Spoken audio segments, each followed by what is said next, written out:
네, 네, 와이징님, 요식업계 대부시죠. 이제 강의 시작해 주시면 됩니다. 네, 시작하겠습니다. 그래서 오프라인에서 10명이 올랐어요. 아마 오시기만 한 50분 오셨는데. 그래서 이분들과 함께 우리가 잠시만요. 음소거 원장님 한번 온라인으로 학과시를 할 거예요. 자, 온라인으로 맞습니다. 수홍님, 제가 못 박은 일을 발견하고 핑크를 미술하셨습니다. 잠시만요. 음소거 해드릴게요. 네, 전부 다 음소거 좀 부탁드리겠습니다. 네. 네, 네, 이제 시작하겠습니다. 네, 안녕하세요. 저는 YG이라고 하고요. 줌으로 이렇게 혼잣말하면서 강의한 적은 처음이라 좀 많이 어색한데요. 일단 한번 열심히 해보도록 하겠습니다. 일단 저를 모르시는 분들이 있으셔서 이제 간단하게만 소개하고 시작하도록 할게요. 일단 이것저것 많이 하고 있는데요. 일단 뭐 핵심만 말씀드리면 외식업을 2013년부터 시작해서 이제 만으로 10년이 됐고 이제 11년 차가 되었습니다. 사실 오늘도 매장 하나를 계약을 하고 왔어요. 권리 계약도 하고 임대차 계약도 지금 하고 왔는데요. 제가 매장을 몇 개 오픈했는지 세보니까 지금 10년 동안 총 15개를 오픈해봤더라고요. 아무튼 제가 이제 여기 있으면서 외식 시장에 오래 있으면서 많이 봐왔기 때문에 나 이제 남들보다는 이제 트렌드 파악이 좀 빠른 편이에요. 그래서 저는 오늘 이제 외식업 트렌드 파악하는 방법과 또 요즘 메가 트렌드인 이제 탕후루에 대해서 한번 말씀드려 보려고 합니다. 자, 일단 제가 사업을 이제 10년 동안 하면서 이제 주변에 크게 성공하신 분들이 많이 목격을 했어요. 그래서 그들의 공통점들을 한번 보니까 크게 돈 번 사람들의 공통점은 일단 되는 판에서 사업을 시작을 했더라고요. 그래서 근데 그 되는 판을 찾으려면 이제 트렌드를 잘 읽을 수 있어야 되는데요. 이제 트렌드를 잘 읽기 위해서는 그 시장을 관심 있게 바라보고 이제 꾸준히 봐야 되더라고요. 그래서 제가 일단 뭐 쉽게 사례를 들어서 설명해 드리면 이제 트렌드를 읽어서 성공한 사례가 좀 뭐 크게 세 가지로 나눠서 말씀드려 볼게요. 제가 2013년에 사실 그 2011년부터 유메프라는 소셜 커머스 업체를 다녔었는데 그 당시에 함께 했던 친구 중에 2013년에 쿤달이라는 샴푸를 만들어서 2천억에 엑시트한 친구가 있어요, 제 주변에. 근데 이제 그 친구가 그 친구가 이제 왜 어떻게 성공했냐 보니까 이제 온라인 시장이 2013년에 이제 막 이제 시작될 시점에 빠르게 이제 침투를 해서 온라인 시장이 성장하면서 자기도 샴푸 시장을 같이 성장을 시킨 거예요. 그 당시에 사실 LG생건이나 대기업들이 샴푸를 그 오프라인 대리점 때문에 오픈을 못하고 온라인으로 사업을 확장을 못하고 있었는데요. 그 빈틈을 들어가서 온라인 시장 초입에 침투를 해서 온라인 시장과 같이 성장을 해서 2천억 엑시트를 했었고요. 그리고 이번에 부동산 2013년부터 쭉 상승장이었었잖아요. 상승장에 부동산 투자하신 분들도 돈을 많이 버신 것을 볼 수 있잖아요. 사실 우리가 하락장에 아무리 실력이 뛰어난 투자자라도 큰 돈을 벌기는 어려웠을 거예요. 그래서 그리고 이번에 그 프랭크버거 아시죠? 이제 프랭크버거도 이제 코로나 때문에 생긴 배달 특수 트렌드를 이용해서 이제 10평 초반대로 배달 사업 기반으로 매장을 확장하는데요. 지금 600개가 넘었어요. 또 뭐 파스타입니다라는 뭐 배달 파스타 전문점도 코로나 특수를 타고 이제 가맹점 100개를 순식간에 늘립니다. 어쨌든 제가 이제 10년 동안 사업하면서 보면서 느낀 것은 이제 트렌드를 읽고 그 위에 올라타면 내 실력보다 좀 더 빠르게 크게 성공을 할 수 있다. 이런 걸 좀 이제 느꼈었는데요.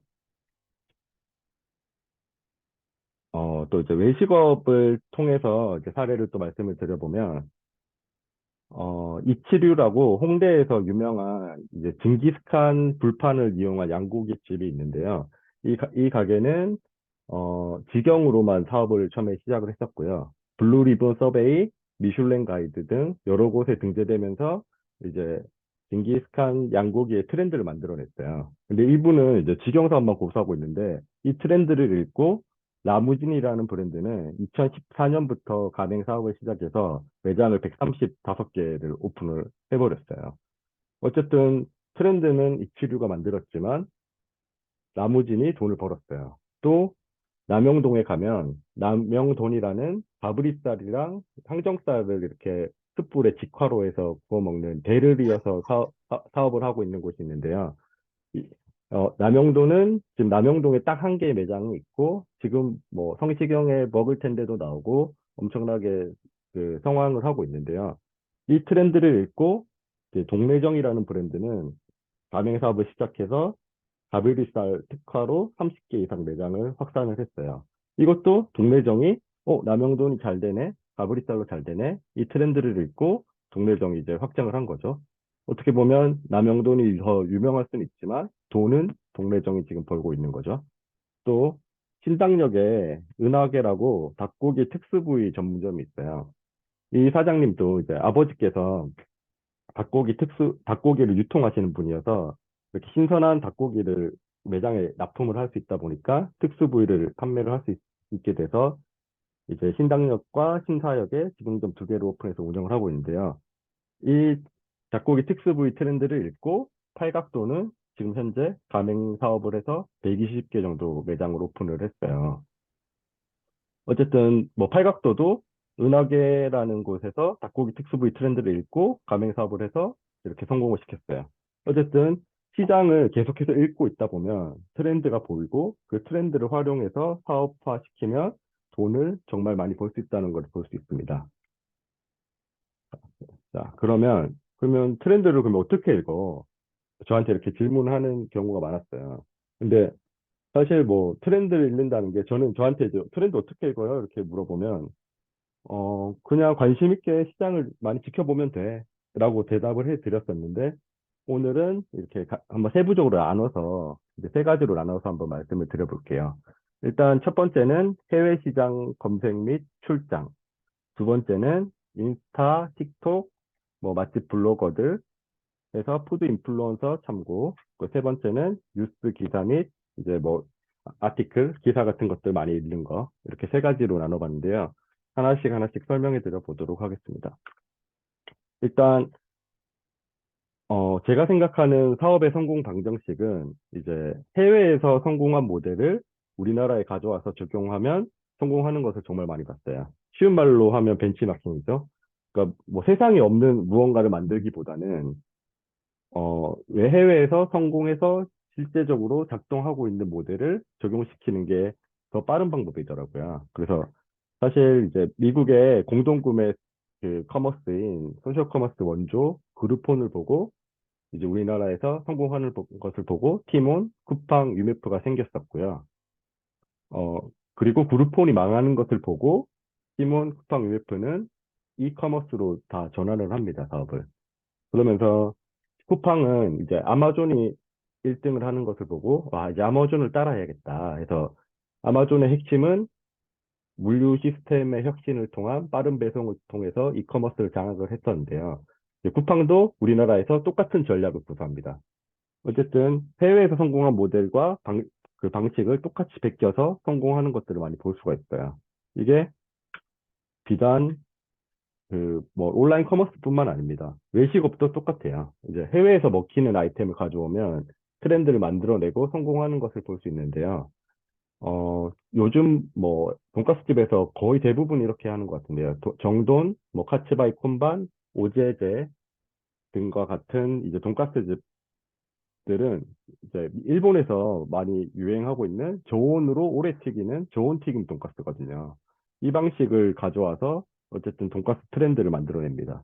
또 뭐 일본에서 흔한 아이템인데 뭐 텐동, 마제소바, 아부라소바 이런 일본에서 어쨌든 많이 먹는 아이템을 한국에 가져와서 성공하는 것을 볼 수 있었고요. 또 뭐 많이들 아시죠? 공차, 버블티, 대만에서 유명한 공차 버블티를 들고 와서 한국에서 성공을 했죠. 그래서 뭐 공차가 성공하면서 아마스빈 또 나오고 또 뭐 흑당 버블티도 나오고 그래서 이런 방법이 있었고 또 중국의 뭐 허거, 마라탕 이런 것들 있죠. 이제 중국에서 유행하는 아이템을 또 한국에 들고 들어왔죠. 마라탕, 뭐 지금 뒤에서 얘기할 탕후루. 어쨌든 해외에서 이제 성공한 아이템을 한국에서 정착시키는 게 가장 빠르고 쉬운 방법입니다. 사실 뭐 마라탕도 어떻게 보면 한번 유행이 됐다가 없어질 줄 알았는데 이제 떡볶이처럼 하나의 카테고리로 자리를 잡았죠. 또 뭐 우리가 흔히 아는 노티드랑 다운타우너 아시죠? 그 GFFG 두 개의 브랜드를 운영하는 GFFG도 그 GFFG 대표님 제가 개인적으로 아는데 대표님도 하와이를 자주 가셨어요. 그래서 하와이에서 레오나즈 베이커리라는 도너츠를 보고 노티드를 만들었고요. 또 하와이의 후아아니아라는 이제 햄버거 집에서 아보카도 버거를 보고 영감을 얻어서 다운타우너 버거의 아보카도 버거를 만들어냅니다. 어쨌든 이제 이런 해외 시장을 분석해서 벤치마킹에서 가져오면 성공할 확률이 높습니다.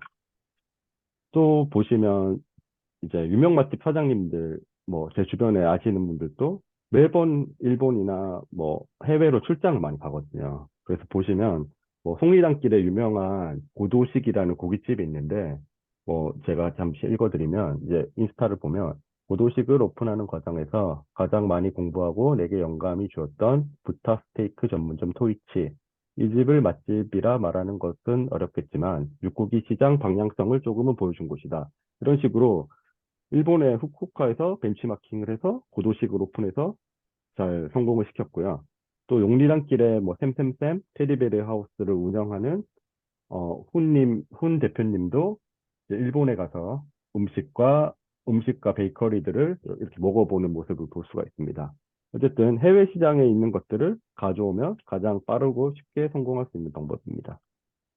이제 두 번째인데요. 이제 첫 번째로 말씀드린 거는 어떻게 보면 한국에 없는 트렌드를 내가 개척해서 만들어낸다고 보면 이제 두 번째 인스타, 틱톡, 뭐 맛집 블로거 등 SNS 이제 푸드 인플루언서를 참고하는 것은 이제 한국에서 트렌드가 시작되는 것을 좀 빠르게 따라가기 위한 수단으로 활용하시면 좋아요. 그래서 이제 뭐 비밀이야라는 맛집 블로거님도 이제 트러플이나 이런 캐비어 이런 사업을 하시는데 블로그 이웃이 15만 명이에요.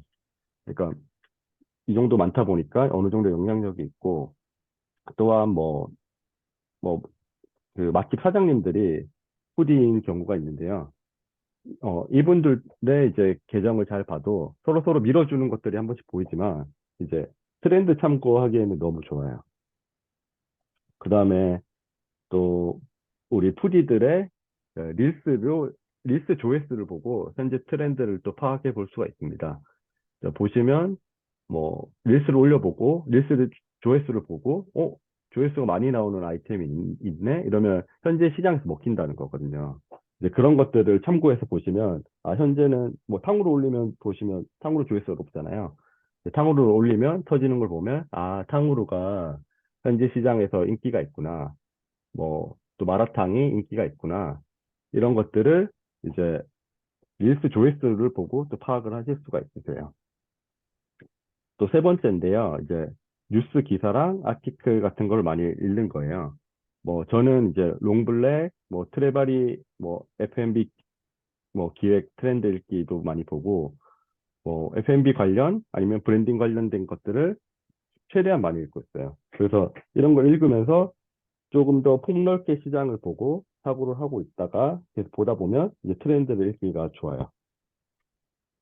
또한 이제 네이버에다가 코트라 해외 시장 뉴스라고 치면 이제 보시면 여기 상품 산업이라고 들어가면 이제 트렌드 탭이 있거든요. 그 트렌드 탭을 보면 이제 해외에서 먹히는 트렌드에 대한 그런 이제 기사들을 엄청 많이 쓰고 있어요. 이쪽에 들어가서 글을 한 번씩 쭉 읽어보시면 그래도 해외 시장 트렌드는 이렇게 돌아가는구나. 이런 것들도 이해할 수가 있거든요. 그래서 이 세 가지를 통해서 이제 트렌드를 최대한 많이 읽고 있어요. 그래서 또한 이제 뉴스 기사에서도 이제 한번 쳐봐요.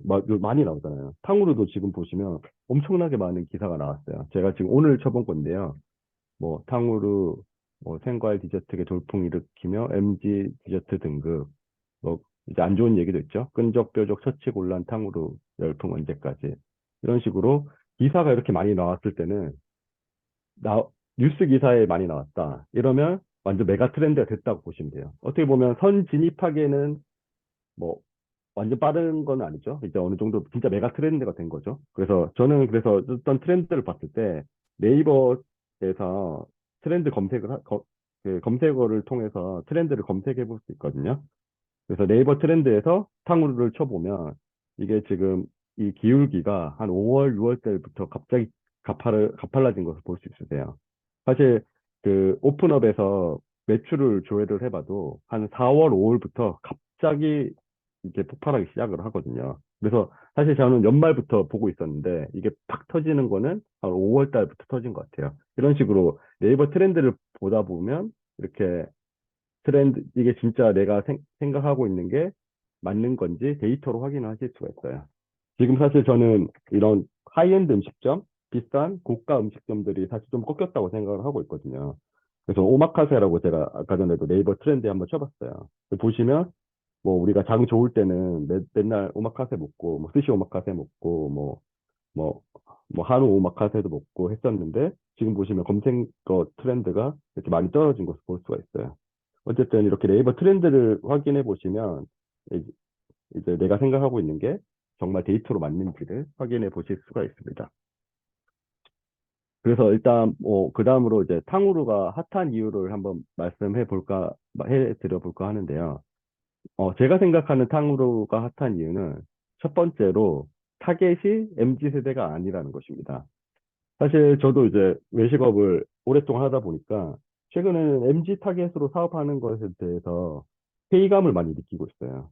이분들은 이제 새로운 곳만 찾아다니거든요. 그래서 새로운 곳에 가서 사진 찍고 한 번 가면 그 리텐션이 거의 없어요. 재방문이 거의 없죠. 그래서 계속해서 새로운 곳을 찾아다니고 아이템을 찾아다니다 보니까 이제 MZ 타겟으로 사업하는 게 사실 유통기한이 너무 짧다. 뭐 한 2년에서 3년밖에 되지 않겠다라는 생각을 많이 하고 있어요. 그러나 이제 탕후루는 이제 타겟이 MZ가 아니에요. 초딩들이 메인 타겟이거든요. 그 초딩들과 여자들이 메인 타겟이에요.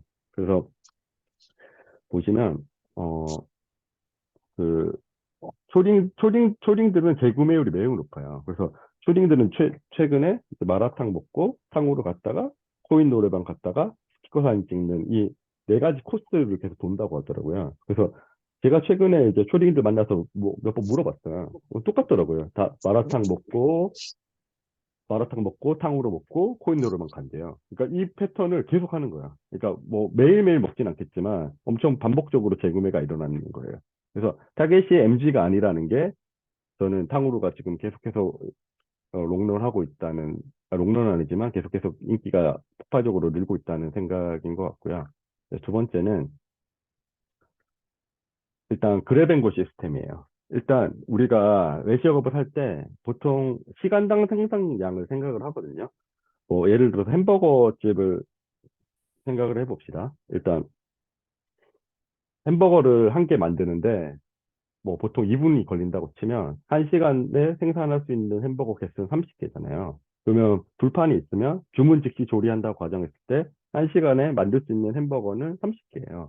그럼 30개면 30개 뭐 세트가 10,000원이라고 가정을 해봅시다. 그러면 30개에 곱하기 10,000원 하면 1시간에 나올 수 있는 매출은 30만 원인 거예요.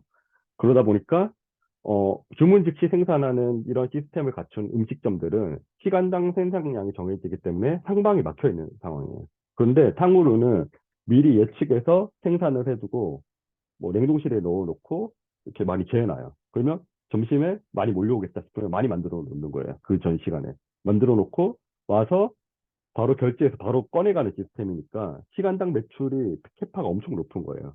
그러니까 이게 저는 그래뱅고 시스템이라고 보통 말씀들을 많이 하는데 이렇게 하다 보니까 시간당 매출이 엄청 높은 거예요.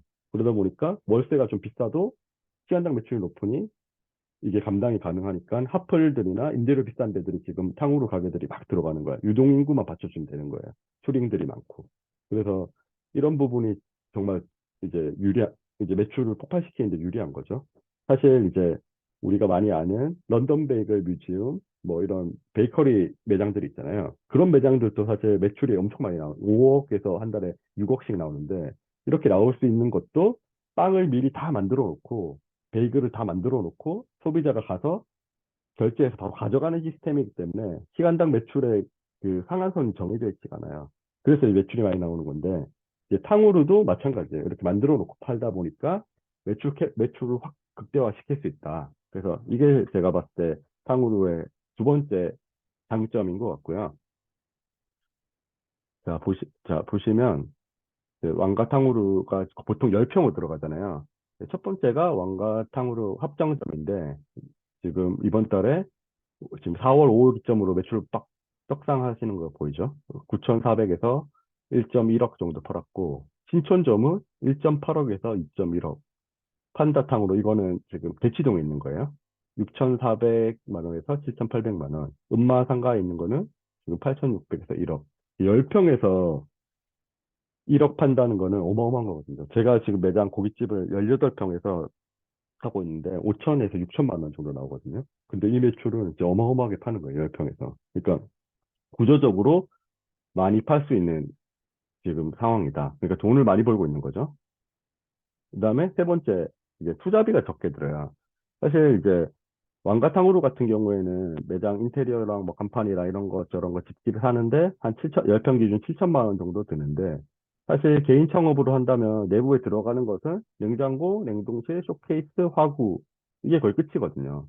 제 생각으로는 아무리 많이 잡아봤자 주방 집기류는 1000에서 2000이면 끝날, 1500이면, 1500, 2000이면 끝날 것 같고, 인테리어랑 간판 같은 것도 사실 이게 별로 할 게 없거든요. 그래서 총 투자금이 적게 들고 매출이 높으니까 이제 BEP 달성이 엄청 미친 듯이 빠른 거예요. 그러니까 왕가탕후루를 한다고 해도 매출 뭐 1억, 2억 찍어버리면 제 생각에는 막 6, 7개월에 이제 투자금을 회수를 다 하다 보니까 사람들이 지금 미친 듯이 저는 달려간다고 생각을 하고 있거든요. 그러니까 약간 코인 투자를 하시는 분들은 뭐 아실지 모르겠지만 디파이처럼 초반에 먹고 이제 빨리 나오는 거야. 이렇게 맨징 기간이 짧다 보니까. 그래서 세 번째는 장점은 이제 투자비가 적게 든다라고 말씀을 드릴 수 있고요. 네 번째입니다. 이제 식자재 원가율이 낮아요.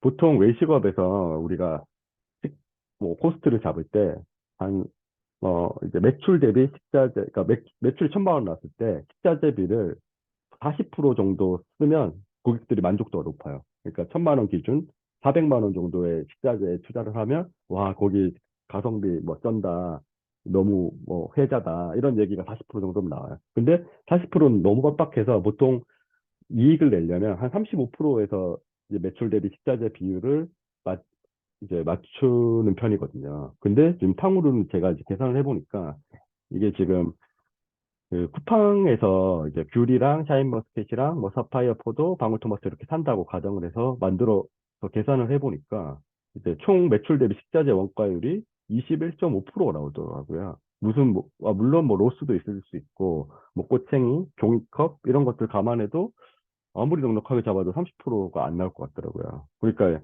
이게 일반적인 외식업에서 뭐 한 40% 나온다고 가정하면 거의 뭐 엄청나게 낮은 식자재 원가율이죠. 그리고 그러다 보니까 이제 보시면 뭐 투자금이 적고 이제 매출이 높고 이익률이 너무 높다 보니까 이렇게 많이 생기는 거예요. 제가 이거는 아까 카페에서 봤는데 이 샤인머스켓 박스를 보시면 이제 어마어마하게 팔리는 거죠. 그 다음에 오른쪽에 보시면 이제 탕후루 꼬치가 꽂혀 있는 거 보이시죠? 이제 어마어마하게 이제 사람들이 사 먹는 거예요. 그래서 제가 넉넉하게 이제 엄청 보수적으로 잡아봤어요. 식자재를 넉넉하게 뭐 막 과일 5개 꽂아줄 거 6개, 7개 꽂아준다고 해도 식자재를 넉넉히 계산했을 때 한 35% 정도 들 것 같고요. 인건 비율, 뭐 이거는 이제 매출에 따라 조금씩 변동이 있을 수 있어요. 근데 뭐 기본적으로 5천에서 6천만 원 매출이 나온다고 가정을 했을 때 이제 인건비 비율도 넉넉하게 제가 봤을 때 15%에서 20%, 그다음에 임대료 및 관리비도 넉넉하게 한 7% 이렇게 되면 보수적으로 봤을 때 한 30% 이상 이익은 난다고 제가 보고 있어요. 사실 이제 일반적인 식당에서 우리가 이제 인건비를 쓸 때 이제 뭐 주유수당이나 요즘 인건비가 너무 많이 올라가지고 한 25% 정도를 측정을 하면 진짜 매장에서 관리를 잘했다. 예를 들어서 뭐 5천만 원이 나오면 1,250만 원으로 인건비를 쓰면 정말 잘했다. 아, 정말 인건비 타이트하게 관리 잘했다라고 얘기를 할 수 있는데, 이거는 제가 봤을 때 지금 왕가탕으로 뭐 점장 월급을 막 380, 400만 원 주는데도 내가 봤을 때 남기 때문에 이렇게 인건비도 막 주는 것 같더라고요. 그래서 탕후루는 제 생각에는 이제 투자금이 적고 매출이 높고 이익률이 높으니까 투자금 회수 기간이 매우 빠르기 때문에 지금 탕후루가 저는 이제 핫하다고 이제 생각을 하고 있습니다. 그래서 사실 이제 뭐 다들 뭐 탕후루 이제 끝물 아니야? 이렇게 얘기를 할 수 있는데, 사실 이제 끝물인지 아닌지는 저는 아무도 알 수 없다고 생각해요. 이제 마라탕도 저는 뭐 끝물이라고 생각을 했지만 이제 하나의 카테고리로 자리를 잡았고, 뭐 공차 같은 경우에도 뭐 버블티의 광풍이 불었지만 결국 하나의 음료의 카테고리로 자리를 잡았어요. 그래서 사실 뭐 이게 대만 카스테라처럼 떴다가 없어질 수도 있지만 하나의 카테고리로 자리 잡을 수도 있는 것 같아요. 근데 일단 확실한 거는 뭐 없어질 수도 있고 계속 갈 수도 있지만, 확실한 거는 현재 메가 트렌드인 것은 확실해요. 그래서 일단 제가 생각했을 때는 그러면 리스크를 최소화해서 오픈하는 게 가장 좋은 방법이지 않을까라는 생각을 했었거든요. 그래서 그러면 어쨌든 메가 트렌드이기 때문에 트렌드를 이용해야 되는 거고, 그래서 리스크를 최소화하려면 일단 트렌디한 아이템과 트렌디한 아이템을 합치는 거예요. 그러니까 원푸드에서 리스크가 있을 수 있으니 다른 푸드를 더 붙이는 거죠. 그러니까 탕후루랑 구슬 아이스크림을 붙이는 거예요. 구슬 아이스크림도 지금 현재 트렌드 초입에 있거든요. 이제 막 슬금슬금 많이 생기기 시작을 해요. 근데 이제 탕후루와 이제 구슬 아이스크림을 조합을 해서 트렌드를 이어서 조금의 리스크를 줄이는 방법. 그리고 이제 스테디한 것들과 이제 트렌디한 거를 섞는 거예요. 예를 들어서 지금 주시에서도 탕후루를 팔더라고요. 그러니까 과일 주스를 팔면서 탕후루를 같이 판다던가, 아니면 커피를 판매하면서 뭐 탕후루를 판다던가, 이런 식으로 이제 스테디한 아이템에다가 탕후루를 얹어서 같이 끼워서 파는 거죠. 이제 이런 식으로 이제 할 수 있으면 조금은 리스크를 최소화하면서 우리 메가 트렌드를 활용할 수 있지 않을까라는 생각을 하고 있습니다. 그리고 또 매장을 만약에 운영 중이시면 저는 이제 샵인샵 전략 또는 매장의 메뉴로 활용하는 방법을 좀 생각을 많이 하고 있는데요. 뭐 예를 들어서 뭐 무아크나 내가 무인 편의점 아니면 과일을 판매하는 뭐 가게를 오프라인 매장 가지고 있다 하면 화구랑 냉장고만 추가해서 샵인샵으로 판매를 할 수가 있는 거죠. 이게 사실 그 매장 운영하는 데 있어서 그 화구랑 냉장고랑 뭐 설탕이랑 뭐 물만 있으면 할 수 있다 보니까 뭐 어디든지 넣기가 좋거든요. 그래서 제 생각에는 오프라인으로 외식 사업 하시는 분들은 이제 얼마든지 추가를 할 수 있다고 생각을 하고 있습니다.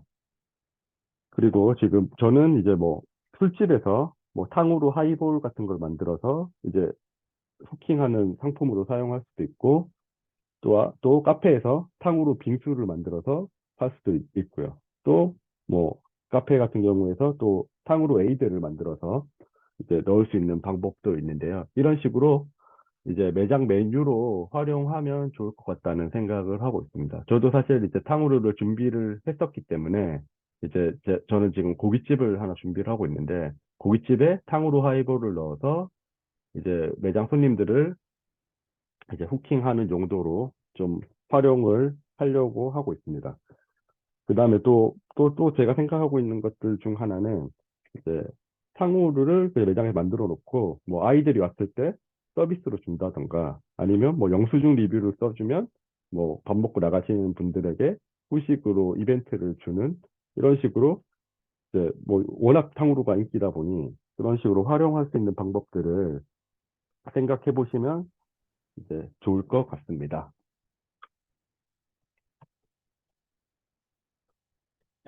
그래서 저는 이제 뭐 탕후루에 대해서 어떻게 많이 할까 하면, 저는 아까 전에 뭐 강의 시작 전에도 말씀드렸지만 이제 가맹 사업을 위해서 이제 탕후루에 관한 스터디를 엄청 많이 했었거든요. 그래서 사실 그 1등의 레시피가 제일 맛있더라고요. 왕가 탕후루. 그래서 그 1등 레시피를 어떻게 파악할까 싶어서 이것저것 사실 엄청 많이 가봤어요. 그래서 다 보고 돈 주고도 배워보고 이것저것 해봤는데 이제 해서 이제 가맹 사업을 이제 시작하려고 했어요. 사실 이제 가맹 사업을 시작하려면 1년 동안 그 동종업계 그 업력 경험이 있어야지 프랜차이즈 사업을 시작할 수가 있거든요. 그래서 사실 그것도 편법으로 하는 방법까지 찾아내서 이제 가맹 사업을 시작하려고 준비를 했다가 아까 전에 말씀드린 것처럼 왕가탕후루가 2022년 연말에 70개 매장이었는데 지금 2023년 8월 30일에 300개가 넘었어요. 거의 하루에 하나씩 매장을 오픈이 된 거예요. 그래서 1등이 300개가 넘었고, 뭐 2등, 뭐 대단한 탕후루 이런 것들도 150개, 뭐 이렇게 넘어가는 걸 보다 보니까 제가 어쨌든 프랜차이즈 사업으로 저는 성공하고 싶어서 아이템을 찾아봤었는데, 이거는 1, 2등 업체를 역전하기는 힘들겠다. 이제, 이제 판단해가지고, 이제 레시피랑 스터디, 뭐 이런 상권 스터디도 엄청 많이 했거든요. 매출 다 찍어보고, 다 리스트업 해보고, 상권 스터디 한 것 좀 아까워가지고, 이제 와리즈 펀딩으로 이제 한번 풀어보려고 이제 마음을 먹었었습니다. 그래서 저는 일단 오늘 준비한 거는 이 정도로 강의를 준비를 했고요. 일단 사실 Q&A 궁금한 것들이 좀 많을 것 같아서 이제 Q&A로 많이 받으면서 뭐 질문하고 답하고 하면서 뭐 탕후루나 외식업 트렌드에 대해서 한번 얘기를 해보시면 좋을 것 같습니다. 아, 감사합니다. 뭐 질문 있으시면 뭐 채팅방에 질문해 주셔도 감사할 것 같습니다.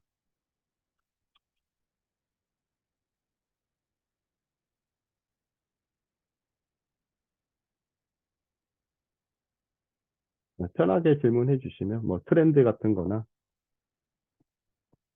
뭐 탕후루에 대해서 질문해 주셔도 됩니다. 제가 탕후루 하이볼 판매하고 있는 그 술집들을 보니까 보통 그 하이볼이 보통 8,000원에서 9,000원 받잖아요. 보통 12,000원 정도 받더라고요. 저는 한 9,000원에 팔려고 하고 있습니다. 아, 탕후루 레시피가 사실 이게 설탕이랑 물엿으로는 그렇게 바삭하게 안 돼요. 바삭하게 안 되고, 그 어떤 그 물질이라고 해야 되나? 그게 있어야지만 그게 바삭하게 돼요. 그런데 이게 왕가에서도 그 알바들한테 이거 뭐 알려주면 뭐 손해배상 얼마 한다 뭐 이런 것들을 적고 알바를 한다고 하더라고요. 그래서 설탕 물엿으로는 그렇게 얇고 바삭하게 하기가 좀 힘들어요. 네, 특별한 재료가 있습니다.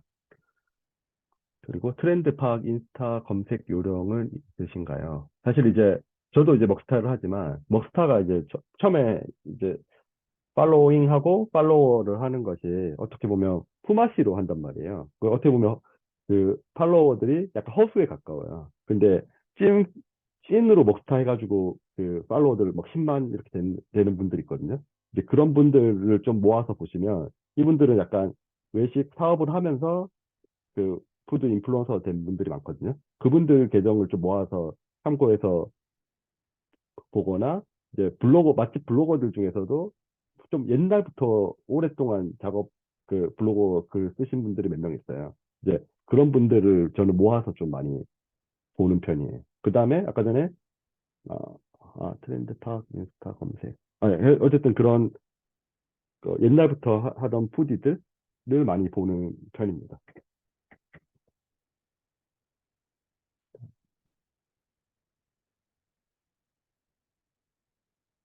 처음에 안 적고 끓이는 건 맞는데 근데 그 설탕으로만 했을 때는 네, 잘 안 돼요. 저희도 진짜 많이 해봤거든요. 그 레시피가 있어요. 왕가에서 쓰는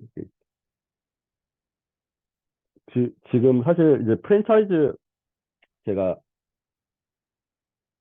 그 매장 그 역전 할머니 맥주 그 부사장님이랑 그 프랜차이즈 준비를 한 1년 정도 같이 했었어요. 그래서 그 프랜차이즈 핵심이 뭐 프랜차이즈 역전 할머니 맥주는 왜 그렇게 잘 됐어요? 라고 이렇게 질문을 한 적이 있었는데 보니까 아까 전에 말씀하신 것처럼 매장 수익이 너무 잘 나니까 그 역전 할머니 맥주도 다점포를 하시는 분이 엄청 많았대요. 그래서 역전 할머니 맥주가 그 초기에 오픈 비용이 그러니까 매장 뭐 보증금 권리금 이런 걸 빼고 그냥 매장 오픈하는 비용이 1.2억에서 1.3억 정도 들었는데 한 달에 3천만 원씩 남았다 하더라고요. 2, 3천씩. 그러니까 6개월이면 그 투자금을 다 회수하다 보니 이제 뭐 다점포 하시는 분들 열 몇 개를 역장을 때 열 몇 개를 하시는 분도 있었대요. 근데 지금 탕후루도 다점포 하시는 분들이 엄청 많대요.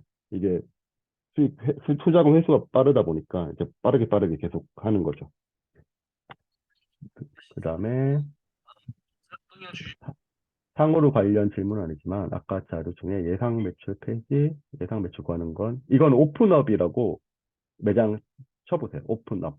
오픈업이라고 쳐보시면 거기서 이제 매출을 볼 수 있는데 사실 탕후루 매장 같은 경우에는 현금 매출도 있을 거거든요. 근데 저거는 약간 제 생각에는 AI로 매출을 예측을 한다고 하는데 제 개인적인 생각으로는 카드 매출 뭐 하나를 알아내서 역산해서 보는 것 같거든요. 근데 그건 오픈업이라는 사이트 들어가시면 볼 수가 있어요. 그래서 사실 탕후루는 거기서 현금 매출이 더해지기 때문에 매출은 제 생각에는 조금은 더 높을 것이라고 판단을 하고 있습니다. 배달 매출이 포함이 좀 안 된 것 같아요. 배달 매출까지는 정확하게 포함 안 된 것 같습니다.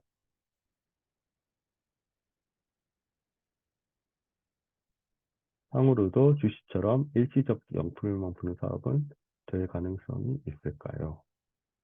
어, 조금은 리스크는 사실 있죠. 그래서 저도 이제 뭐 가맹사업으로 솔직하게 말씀드리면 가맹사업으로 막 하기에는 뭐 트렌드가 될 수 있는 리스크가 있기 때문에 뭐 저는 사실 개인 창업으로 해서 탕후루 원푸드로 하는 것보다는 뭐 커피를 섞든 뭐 아니면 스테디한 아이템을 섞어서 같이 하는 게 좀 더 리스크 관리 측면에서는 좋지 않나라는 생각을 하고 있습니다. 그쵸. 사실 탕후루도 빙수랑 케이크랑 배민 연결하면 장난 아니겠어요. 사실 일반 음식점에서 뭐 배달로 샵인샵으로 넣어서 배달만 해서 파는 것도 저는 뭐 나쁘지 않은 전략이라고 생각해요. 왜냐면 배달 수수료가 워낙 비싸지만 식자재 코스트가 너무 좋으니까 뭐 배달 수수료 줘도 남길 수 있는 구조를 만들 수 있을 것 같거든요. 그래서 그냥 샵인샵으로 넣어서 그냥 탕후루 배달로 팔던지 아니면 배달 매장에 후식으로 탕후루 넣어서 같이 판매하는 것도 좋은 전략인 것 같습니다.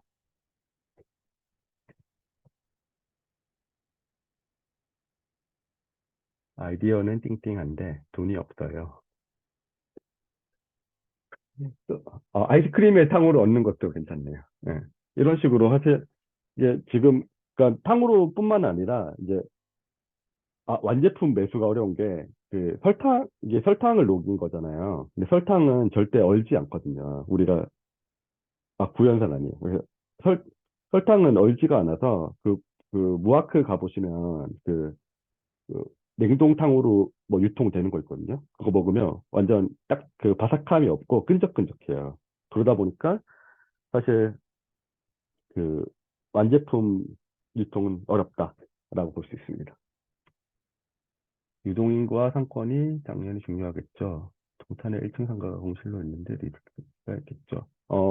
뭐 한 가지 팁을 드리면 학원가 쪽에 오픈하는 게 성공 확률이 높아요. 이제 학원가 쪽에 오픈을 하면 대부분 성공하는 것 같아요. 그래서 뭐 지방이어도 예를 들어서 저도 이렇게 보다가 이제 서울에 좀 늦은 것 같아서 이제 지방 같은 데를 많이 봤었거든요. 그래서 밀양이라고 이제 도시가 있는데 거기는 인구가 정말 적은데 거기 상권이 한 군데밖에 없어요, 밀양에. 그래서 거기 오픈을 해볼까 해가지고 아시는 분이 밀양에 살고 계셔서 한번 찾아봤었는데 바로 학원가에 이제 하나 들어가더라고요. 그래서 학원가 하면 좀 승률이 높다. 그리고 당연히 유동인구랑 이런 게 많으면 무조건 유리하긴 하죠. 바삭함 유지 시간이 궁금해요.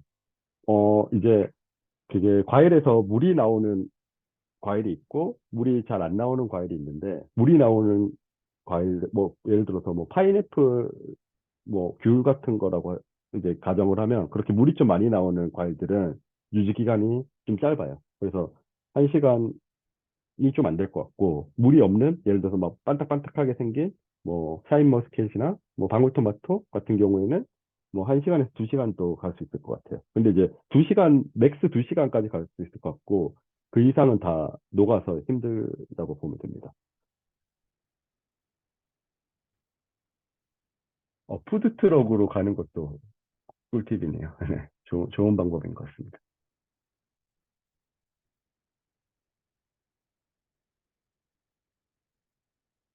그쵸. 샵인샵 등 다른 아이템이랑 같이 하려면, 그쵸. 왕가 같은 경우는 어렵겠죠. 그래서 제 생각에는 그래서 그냥 개인으로 레시피 배워서 그냥 샵인샵으로 매장에 넣는 거는 뭐 충분히 좋지 않나?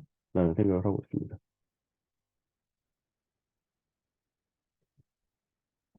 과일은 안 달아도 되죠. 뭐 과일까지 맛있으면 좋은데, 사실 지금 보면 막 그 사파이어 포도나 딸기 같은 경우에는 그 제철이 아닐 때 이제 과일 구하는 게 좀 어려워요. 그래서 그 과일 구하는 것도 팁인데 그 와리즈 펀딩 책에 풀어보겠습니다. 이거.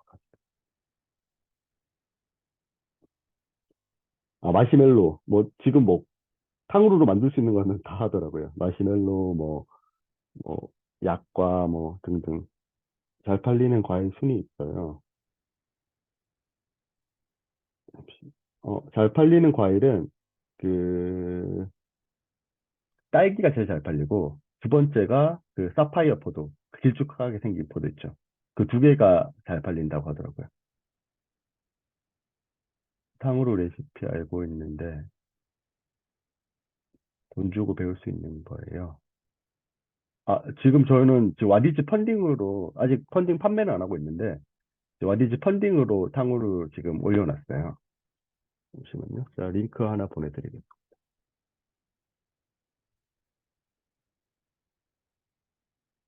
그쵸. 레시피가 퍼질까 봐 저희가 그 전자책으로는 발행을 못하고 종이책으로 해서 잠시만요. 저 지금 이게 와리즈 펀딩 페이지고요. 비용도 와리즈에 나와 있습니다. 그래서 노티즈 도넛에 탕후루 얹기 이런 것도 괜찮죠. 네. 네, 와리즈 펀딩에는 저희가 일단 뭐, 오프라인 사업은 한 번도 안 해봤다 해도 뭐 어떻게 뭐 상권 분석하고 매장 계약하고 오픈하고 주방은 어떻게 뭘 사야 되고 주방 도면 어떻게 그려줘야 되는지 뭐 마케팅은 어떻게 하는지 네이버 플레이스는 어떻게 등록하는지 이런 세부적인 것들 레시피뿐만 아니라 이렇게 다 한 번에 알려드리려고 지금 와디즈 펀딩으로 준비를 해봤습니다. 탕후루 인터넷에 레시피 별게 다 있는데, 그쵸. 완전 다르죠. 왜냐면 이게 설탕이랑 물엿으로는 절대 안 돼요. 그 맛이, 그러니까 뭐 한번 드셔보시면, 뭐 왕가랑 다른 데랑 한번 비교해서 드셔보시면, 그러니까 제가 알고 있는 레시피는 거의 왕가 레시피의 한 99% 싱크로율이라고 보시면 돼요. 거의 비슷하다고 보시면 돼서, 다른 데랑 먹어보시고, 이제 이건 비교 한번 해보시면 좋아요. 그래서 왕가가 300개 넘은 이유가 있거든요. 그게 사람들이 그 얇고 바삭한 게 좋아서 이게 많이 사 먹거든요. 그래서 사실 그걸 하려면 확실한 거는 물과 설탕, 물엿으로만은 안 된다. 타코야키가 트렌드가 언제였었죠? 그냥 길거리 음식으로 꾸준하게 스테디하게 팔렸던 것 같아요. 이거는 폭발적으로 타코야키가 늘어난 적은 없었던 것 같은데요.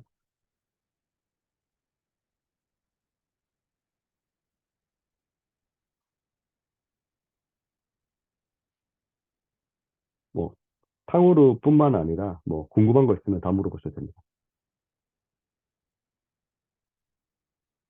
그 외식업을 10년 동안 많이 해가지고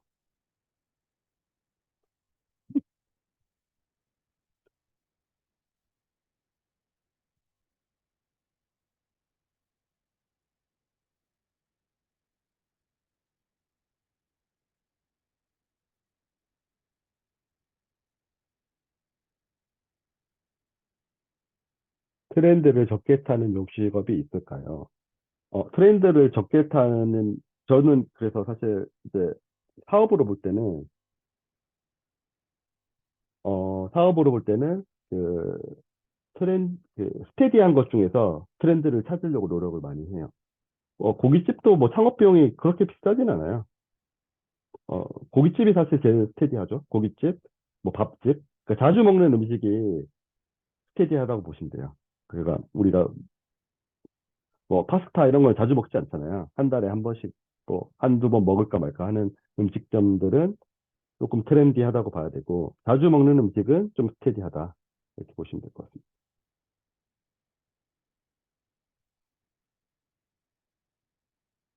구슬 아이스크림도 인기 많아질 것 같은데, 이게 지금 사실 저도 좀 찾아봤었는데, 그 구슬 아이스크림을 만들 수 있는 공장이 전국에 두 군데밖에 없대요. 그래서 그게 그 구슬 아이스크림 유통 수급을 잘해야 되는 이슈가 좀 있더라고요. 근데 뭐 한번 트렌드가 올 것 같긴 한데, 구슬 아이스크림만으로 사업하기에는 이거는 사실 어떻게 보면 탕후루보다 더 어, 경제적 혜자가 없다고 보거든요. 탕후루는 레시피라도 뭔가 남들이랑 조금 다를 수 있는데, 블루스 아이스크림은 사실 다 똑같은 데서 받아와서 떼다 팔다 보니까, 하나로만 하기에는 조금은 리스크가 있지 않나라는 생각을 하고 있습니다. 네, 공장을 해야 된다고 저도 생각했어요. 붕어빵은 또 한번 트렌드 올 것 같습니다. 겨울에. 근데 붕어빵도 한철 장사여서,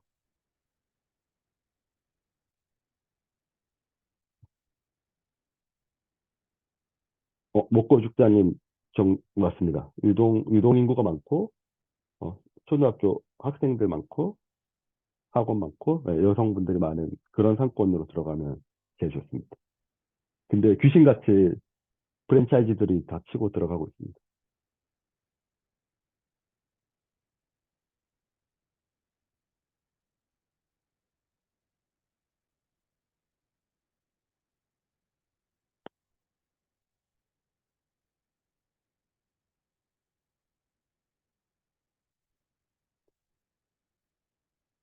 그러니까 이게 월세가 사실 그 한 티역 보시면, 한 티역의 왕가탕으로 치시면 그 롯데백화점 바로 옆에 있거든요. 근데 이제 거기가 10평에 월세가 450이거든요. 그런데 10평에 450이면 진짜 엄청 비싼 임대료인데, 뭐 그것도 그냥 들어가더라고요. 그러니까 매출 찍어보니까 한 7천만 원 정도 나오더라고요. 매출 대비 임대료는 몇 프로 정도가 맥스로 보시나요? 이것은 이제 일반 음식점을 할 때랑 뭐 다른 거랑 다 다르게 볼 수 있는데, 제 생각에 예전에는 10%라고 했었거든요. 근데 이제 10%, 그러니까 매출 대비 임대료는 10%, 예전에는 10%였는데 지금은 제 생각에는 한 7% 맞춰야 돼요. 왜냐면 인건비가 너무 많이 올라가지고 이제 한 7% 정도를 맥스로 보고 접근하시는 게 제일 좋을 것 같습니다. 27만 원 뜨는데 맞을까요? 그 와디즈 펀딩 보시면 금액이 따로 나와 있습니다. 그러면 2,100에 순익 30% 잡으면 매출 7천이면 순익 30%면 2,100만 원 맞죠? 네, 그렇죠. 30% 남으면 2,100. 7천이면 진짜 어마어마하게 탕후루를 많이 팔아야 되는 거예요. 개당 4천 원 나눠보면 몇 개 판매하는지 감이 오실 겁니다. 탕후루 오토로 돌려도 남겠죠? 네, 지금 이 정도 매출이면 오토로 돌려도 남는다고 보고, 직접 뛰면 제가 봤을 때 50%까지 나오지 않을까요? 직접 뛴다면? 네, 아직 펀딩 오픈은 안 됐고, 그, 수요일인가? 목요일쯤에 오픈 예정입니다.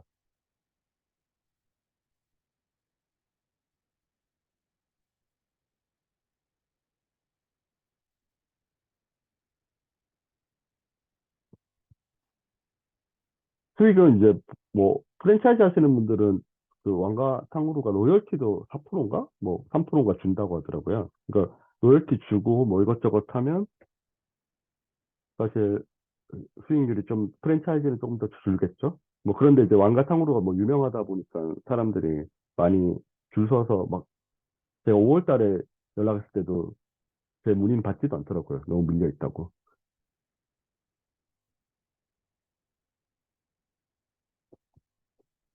그렇죠. 뭐 이거 배워주면 제가 봤을 때 써먹을 때는 많을 것 같습니다. 저도 사실 저는 이제 외식업 오래 하다 보니까 레시피를 사실 돈 주고 많이 배워놨어요. 그래서 뭐, 돼지갈비 양념, 뭐, 레시피, 뭐, 즉석 양념, 야끼니쿠 레시피, 뭐, 이런 것들 사실, 뭐, 저는 이제 고깃집이랑 뭐 이런 것들 오래 하다 보니까, 뭐, 제가 뭐 개발해서 하는 것도 좋지만, 뭐, 먹어보고 확실한 맛이 있으면 저는 약간 돈 주고 배워서 일단 제가 지금 레시피북에 이렇게 좀 쌓아놓고 내가 나중에 사업 시작할 때 필요할 때 좀 꺼내서 쓰는 편이긴 하거든요. 그래서 저는 뭐, 그, 갈비, 양념 레시피 이런 거 엄청 많이 가지고 있어요. 그쵸. 탕후루도 그래서 저도 이것저것 많이 다니고 배우고 해서 지금 여러 군데 배워서 완성시킨 레시피이긴 하거든요.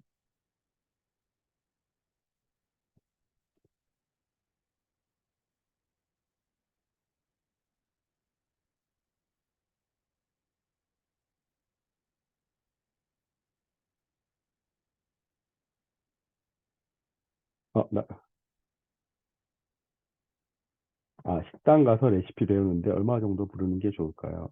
보통 제가 보면 음식점 레시피들은 한 500 정도 부르는 것 같아요. 대략적으로. 500에서 1000? 근데 사실 일반적인 음식점 레시피 물어보면 그 정도 부르는 것 같아요. 예를 들어서 좀 유명한 맛집이다. 그런 데 가서 물어보면 그 정도는 500은 쉽게 부르는 것 같아요. 최소. 근데 이제 창업하시는 분들은 사실 500만 원이 예를 들어서 1, 2억 투자하는데 맛이 확실하게 보장된다고 하면 500만 원, 500만 원은 크게 크지 않거든요. 10만 원 차이 나던데 Q&A 정도인지 별도의 것이 있는지 궁금해요. 그냥 궁금한 거 창업하는 데 있어서 다 물어보시면 온라인으로 다 도와드리려고 하고 있습니다.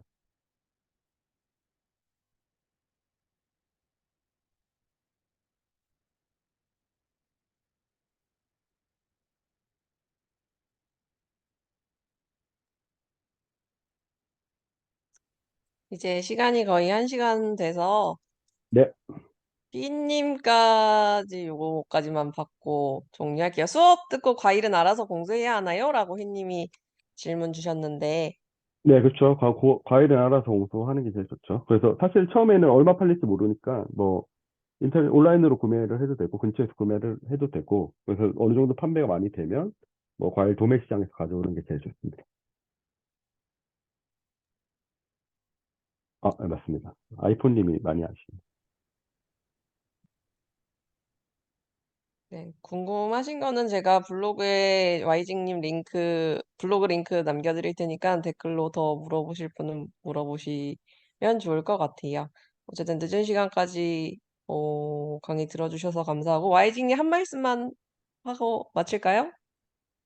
네, 일단 오늘 저는 이제 외식업 10년 동안 하면서 이제 트렌드 어떻게 읽는지랑 현재 메가 트렌드가 뭔지 또 메가 트렌드를 활용해서 이제 돈 벌 수 있는 방법들 같은 것들을 알려드렸어요. 그래서 물론 제가 알려드리는 걸 보고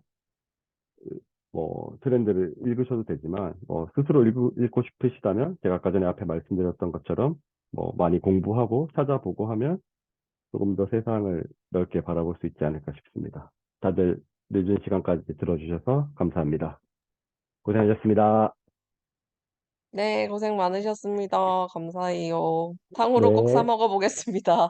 네, 고생하셨습니다. 음.